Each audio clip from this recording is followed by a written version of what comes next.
అందరికీ శనార్థులు మంచిగా నాలులా నేను వచ్చేసిన ఇవాళ సుతం ఖతం నాకు వార్తలు పట్టుకొచ్చిన ఇంకెందుకు ఆలస్యం మొదలు పెద్ద వార్తలు చూద్దాం పారి. బొగ్గు పైసలను ఇడిచిపెట్టలే సర్కారోళ్ళు, మస్తు కోపం మీద ఉన్నారు అన్నలు. వైపు చూసి మాట మారుస్తున్నారు కాంగ్రెస్ వాళ్ళు. బోనస్ రైతు భరోసా మీద మార్చిండ్రు మాటలు. గురుకుల బడులకు వస్తున్నాయి పాములు, చదువు కోసం పోతే తీస్తున్నారు పానాలు. పీకే అన్నట తెల్ల కోపన్ కారట్లు, ఈటల సార్ చెప్పిండు కొత్త ముచ్చట్లు. దావకాన్లకు వస్తున్నాయి గొడ్లు కుక్కలు, ఇట్లయితే ఎట్లొస్తారు సార్ మనుషులు? సొమ్మొకనిది సోకొకనిది, పెట్టే పైసా మనది కాకపోయినా తినే కడుపు మనది అనుకోవాలి. అట్లా కాదని ఇంకోళ్ళు చేసిన కష్టాన్ని దోసుకుంటే న్యాయం కాదు. ఎవరి కష్టం ఎవరు దోసుకున్నారని చూస్తున్నారు కదా, ఇంకెవరు గాలే చూడరు మీరే. వారేవ్వా, బొగ్గుబాయిల పని చేసేటోళ్లకు సర్కారోళ్ళు పైసలు ఇచ్చిరట. వాళ్ళు మస్తు సంబరం మీద ఉన్నారు కావచ్చునని అనుకున్నా, కానీ చూడుండ్రి కథ ఎట్లున్నదో.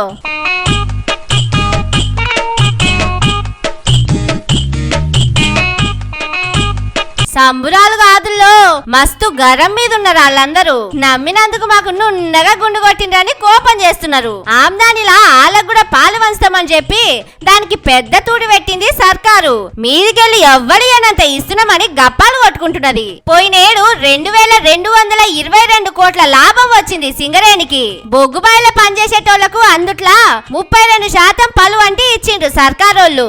అంటే 710 కోట్లు కార్మికులకే వంచి పెట్టిండ్రు. ఈ ఏడు సింగరేణికి 4701 కోట్ల లాభాలు వచ్చినాయి. అంటే పోయినేడాది కంటే డబుల్ అన్నట్టు. హబ్బరా బిడ్డ, ఈసారి మస్తు లాభాలు వచ్చినాయి. మనకు మంచిగానే పైసలు వస్తాయని బొగ్గుబాయిల పని చేసే అన్నలు మస్తు సంబరం మీద ఉంటే వాళ్ళ మీద అదే బొగ్గు తట్ట ఎత్తేసింది సర్కారు. 4701 కోట్లల్లా లెక్క ప్రకారం 1550 కోట్ల రూపాయలు వంచాలి. కానీ కిందికి మీదికి చేసి ఉదయం 796 కోట్ల వంచిర్రు. మీదికెళ్ళి పోయిన సర్కార్ కంటే మేమే ఎక్కువ ఇచ్చినామని జబ్బలు చేసుకొని వాళ్ళ కాలే శబాష్ అనుకుంటున్నారు. కానీ మీ తెలివికి మొక్కాలే సారు. మొత్తం ఆమ్దానిలకెళ్ళి పాలు వంచుకుంటే వాళ్ళకు ఎక్కువ వస్తుండే, కానీ దాన్ని సగం చేసి అర్లకెళ్ళి పాలు వంచి మొత్తం ఆమ్దానిలా 33% ఇచ్చినామని గుల్లెగురేసుకొని చెప్పుకుంటున్నారు. చూడుండ్రి, మీకు మీరే తోపులు పోండ్రి. జేబుకు తెలియకుండా పర్సు కొట్టేసినట్టే చేస్తున్నారు. మీ అసంటోళ్ళు ఉండాలి సారు.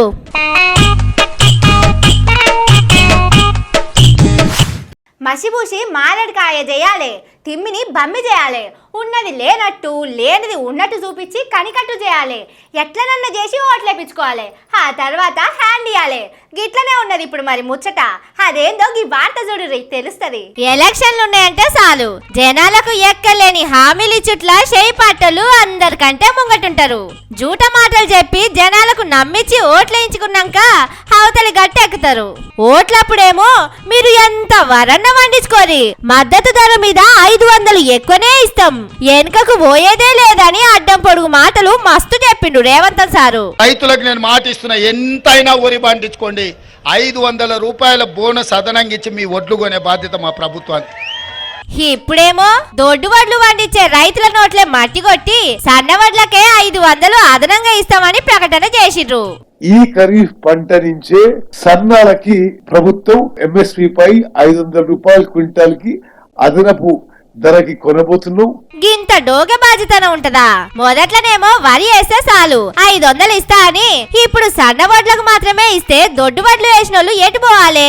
సన్న వడ్లకు ఎంఎస్పీ మీద 500 బోనస్ ఇస్తామని చెప్తున్నారు గాని మార్కెట్లనే సన్న వడ్లకు మద్దతు ధర మీద 600 ఎక్కువ వస్తున్నది. అసొంటిది ఇల్లు 500 ఇస్తామని చెప్పి ఏదో రైతులకు ఒరగబెట్టినట్టు మాట్లాడుతున్నారు.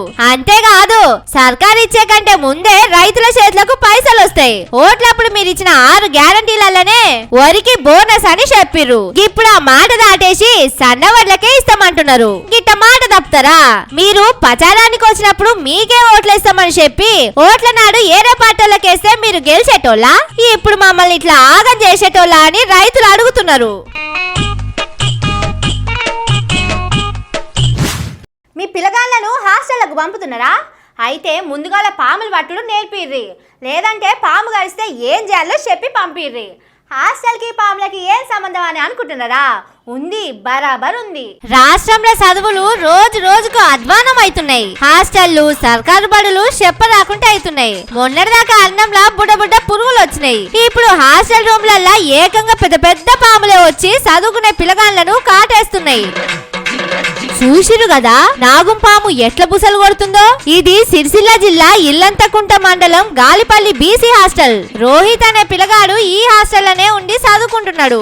ఎప్పటిలెక్కనే హాస్టల్ తన సందుకులో పెట్టుకున్న వస్తువు తీసుకునేటందుకు పోయిండు. సందుక తెరవబోయిందంట. గంతే సందుక సాటుకు ఎప్పుడొచ్చి ఉన్నదో ఏమో పెద్ద నాగుం పాము బుస్సుమని లేచింది. చూస్తుండగానే రోహిత్ ని కర్వనే గడిచింది. అంతల్నే ఆడున్నోళ్ళు ఆ పామును చంపి రోహిత్ ను ఎల్లారెడ్డిపేట దావఖానకు తీసుకుపోయిర్రు. అప్పట్లా మెట్పల్లి కాడున్న పెద్దాపూర్ గురుకుల బడిలా ఇద్దరు పిల్లగాళ్ళు పాము కలిసి చచ్చిపోయిండ్రు. ఇంకో 3-4 దావఖానలో పడ్డారు. పిల్లలు తినే బువ్వల పురుగులు వచ్చినాయంటే బియ్యం ముక్కిపోయినాయి కావచ్చు అనుకుంటాం. కానీ హాస్టళ్లకు పాములు ఎట్లొస్తున్నాయి? విద్యాశాఖ దగ్గర పెట్టుకున్న రేవంత్ సారేమో పిల్లలు పాములు కలిసి చచ్చిపోతున్నా అటు దిక్కు సుతం చూస్తలేడు. పామును ఆడిచ్చే బూరలు తెచ్చి ఊదితేనన్నా లేచి ఈ హాస్టళ్లను పట్టించుకుంటాడేమో సారు.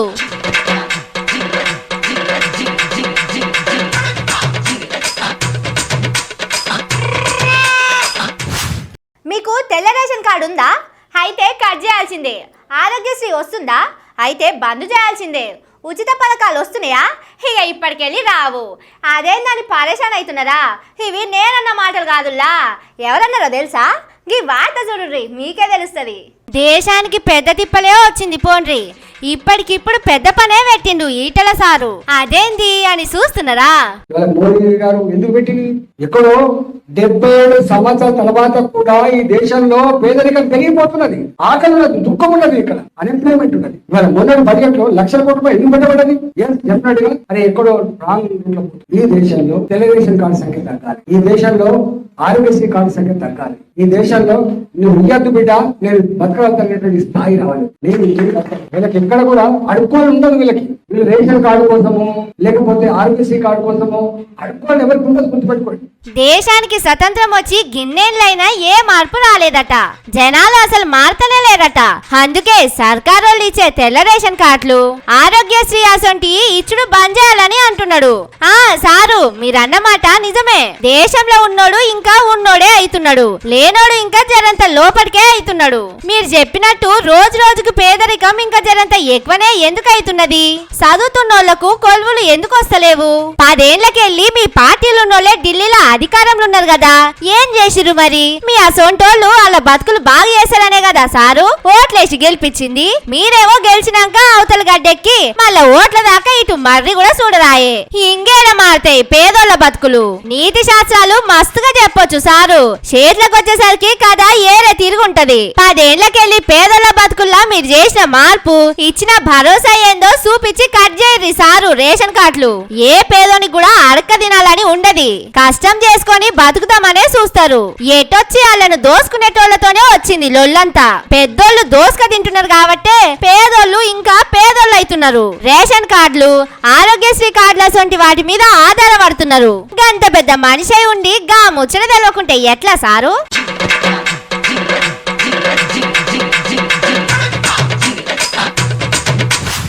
దావఖానలా ఎవరుంటారు? డాక్టర్లు ఉంటారు, నర్సులు ఉంటారు, పేషెంట్లు ఉంటారు, ఊడ్చేటోళ్ళు ఉంటారు, తూడ్చేటోళ్ళు ఉంటారు, ఇట్లా చాలా మంది ఉంటారు. అయినా కానీ దావఖానలో ఎవరుంటేంది? నువ్వు అడుగుడేందని చూస్తున్నారా? కానీ ఈ వార్త చూడుండ్రి, అసలు ముచ్చట మీకే ఎరికైతుంది. ఇయాల రేపు సర్కారు దవాఖాన పేరు చెప్తేనే జనాలకు పానం గజ్జుమంటున్నది పోరి. పానం బాగలేక దవాఖానకు పోతే రోగం పోవడేమో గాని పానమే పోయేటట్టున్నదని భయపడుతున్నారు. మొన్నటిదాకా గాంధీ దవాఖానలో చచ్చిపోయిన వాళ్ళ లెక్కలు చూసినాం కదా. ఇగో ఈ వీడియో చూడురో సారి.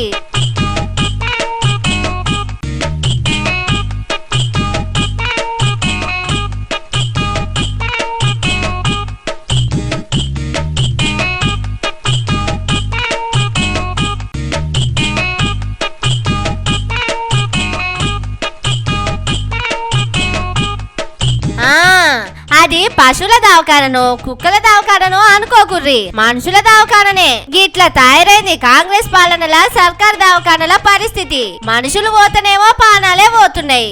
ఇప్పటికే రోడ్ల మీద కుక్కలు జనాల పిక్కలు పట్టి కొరికి గజ్జున వణికిస్తున్నాయి. అసొంటిది ఇప్పుడు ఏకంగా సర్కార్ దవాఖానల్నే టికానా పెట్టి దవాఖానకొచ్చే జనాలను అటు నుంచి అటే వెనకకు మర్రిపోయేటట్టు చేస్తున్నారు. మరి దవాఖానకు కుక్కలు వస్తుంటే ఆడ డాక్టర్లు ఏం చేస్తున్నారు? సిబ్బందో ఇంకెవరో ఉంటారు కదా, వాటిని ఎల్లగొట్టాలి కదా అని రూల్స్ మాట్లాడకుర్రి. రేవంత్ సార్ పాలనల దవాఖానలకు కుక్కలు పందులు ఎలకలు హాస్టళ్లకు పాములు ఇట్లనే వస్తాయి. మార్పు అంటే గిట్లనే ఉంటది. మరి కావాలంటే చూడుర్రి, మొన్న మహదేవపూర్ కాడ సర్కారు దవాఖానలకు గొడ్లు ఎట్లొచ్చినాయో అన్నట్టు మొన్న ఆరోగ్య శాఖ మంత్రి దామోదర రాజనరసింహ సార్ అన్నాడు కదా, దవాఖానకు పేద ప్రజలే వస్తారు, నా ప్రజలే వస్తారని. ఓ సారు, ఇగో నీ ప్రజలేమో గాని ఇట్లా కుక్కలు ఎడ్లు ఆవులు వస్తున్నాయి, జనాలను బెదిరిస్తున్నాయి, ఎవ్వరు పట్టించుకుంటలేరు. నువ్వు ఒక్క మాట చెప్పినవంటే ఇంకో పారి ఇట్లా కాకుండా చూసుకుంటారు దవాఖానలో పని చేసేటోళ్ళు.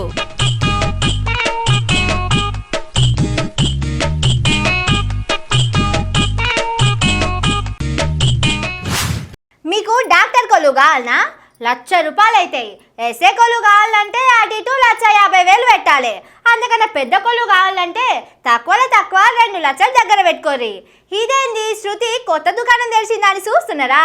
ఇదంతా ఇక్కడ కథ కాదు, మరి ఎక్కడ కథనో మీరే చూడుర్రి.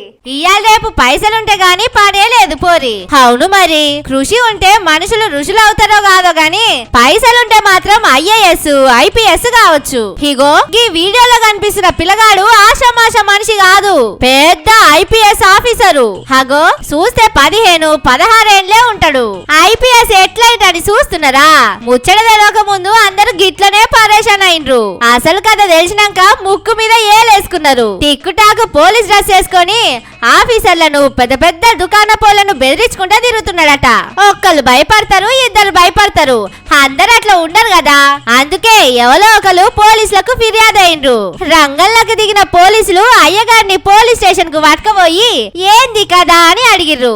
పోలీసు వాళ్ళతో కూడా నేను IPS ని, నన్నెట్లా పట్టుకొస్తారు అని ఉల్టా ఉల్టా మాట్లాడిండు. గట్టిగా అడిగేసరికి 2 లక్షలు ఇస్తే ఒక ఆయన నన్ను IPS చేసిండని అసలు ముచ్చట చెప్పిండు.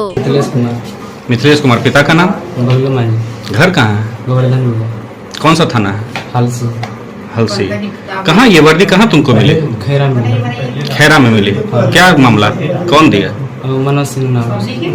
क्या बोला? कि 2 लाख रुपया दो, हम तुमको ये नौकरी दिलवा देंगे। अच्छा, तो 2 लाख रुपया तुम दे दिया? हाँ दे दिया। कब? 1 महीना हो गया, 4 तारीख को। 1 महीना पहले? हाँ, 1 महीना पहले 4 तारीख को दिया। ठीक है, तो ये वर्दी आज तुमको कहाँ दिया? ये खैरा में दिया था। कब? आज सुबह 4 बजे। कहाँ पे? घर पे? नहीं, खैरा चौक है, वहाँ सरकारी हॉस्पिटल, वहीं पर हम। ఇంతకి జరిగింది ఏడనో చెప్పలే కదా బిహార్ లా. చూసిరా ఎట్లున్నదో కదా. జర్రంతా అమాయకులు లెక్క కనబడితే చాలు గిట్ల చేస్తారన్నట్టు. ఓట్లప్పుడు రాజకీయ నాయకులు చేసిన మోసం కంటే పెద్ద మోసమే ఉన్నది పోరి.